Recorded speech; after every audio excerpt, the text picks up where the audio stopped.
Labą dieną visi, trečias epizodas FVM pamokėlės, šiandien pamokinsiu kaip išlietuvinti skriptą, kas čia yra šiaip, nežinau, labai paprasta, bet parodys kur ieškot, kaip ieškot ir kur dažniausiai būna paslėpti dalykai, jeigu norit pilnai išlietuvinti. Ok, tai pradėkim, tarkim, aš susirinkau tokį skriptą, vairavimo mokykla, bam bam bam, ok, atsisiųsim, atsidarėm. Viskas kaip ir paprasta, viskas, kas yra, kas sudaro skriptą, tai yra dažniausiai readme, kur galite pasiskaityti kažkokias informacijas, galite rasti, taip toliau, kažkokį pamokėlį, fx manifest, config, atsidarom config. Čia galite keisti savo koordinatės, čia jeigu norit pakeisti, pirmas dalykas, kai įsikeliat skriptą, turit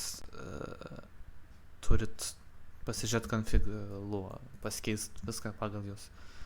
Čia kai matom, galim ir pasikeisti prie tą pačią, kitas taškas, taip toliau, čia galim išsilietuvinti, taip toliau. Kai ką keičiam lietuvinant, čia kai matom taškas notify, tai automatiškai žinom, kad notificationas yra pranešimai. Keičiam, success negalim keisti, kaip matom. Kodėl? Visų pirma, tai čia labai lengvai pažymėjo, kas kūrė. Čia yra su dviem tai šodukais, viršui kableliais, čia su vienu.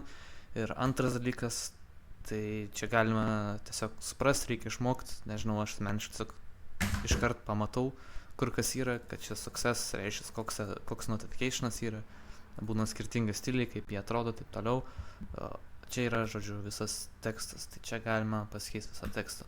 Toliau, kur būna client, visokie blipai, taip toliau, notificationai tie patys irgi būna client'e.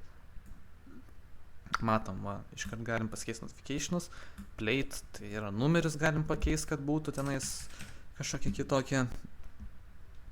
Toliau notificationai, netgi užrašė create blips, galima pakeisti blipo pavadinimą, mokykla,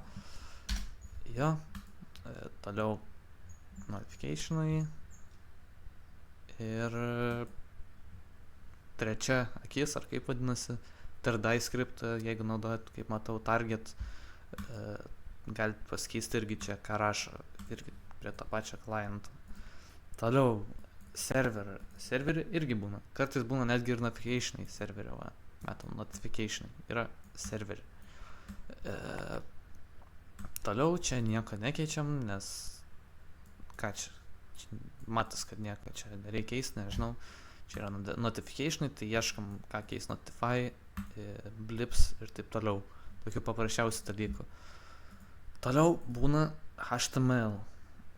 HTML tai yra pats UI'is. Tai atsidarom HTML, bet tokį skriptą, failą ir čia matom irgi čia pilną tekstą. Čia irgi galima šitus visus tekstus labai paprastai pasikeisti, išsilietuvinti ir pasidaryti, kaip jūs norit. Labai paprasta.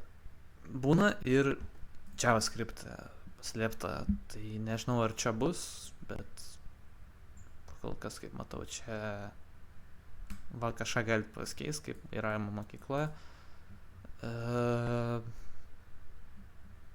Daugiau čia nieko kažkaip jums keisti ir nereikia.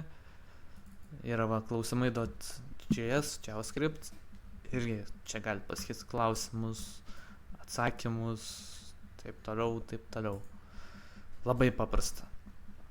Ir prie to pačio parodysiu, kaip įsikelt skriptą.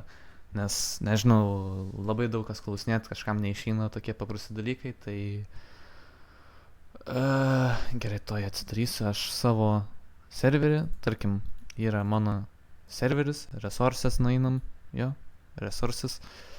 Tuomet nueinam, čia, pavyzdžiui, pas mane KubeCore, pas jūs SX gali kažkiek kitaip atrodyti kažkaip.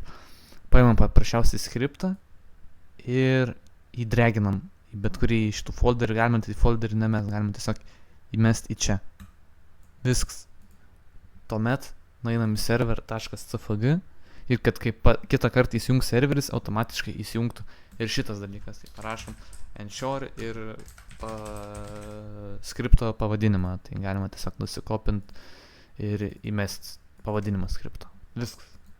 Įjungsit serverį, jums veiks. Jeigu neveiks, kažką konsolį išmes arba serverio konsolį arba F8 paspaudę galite pamatyti.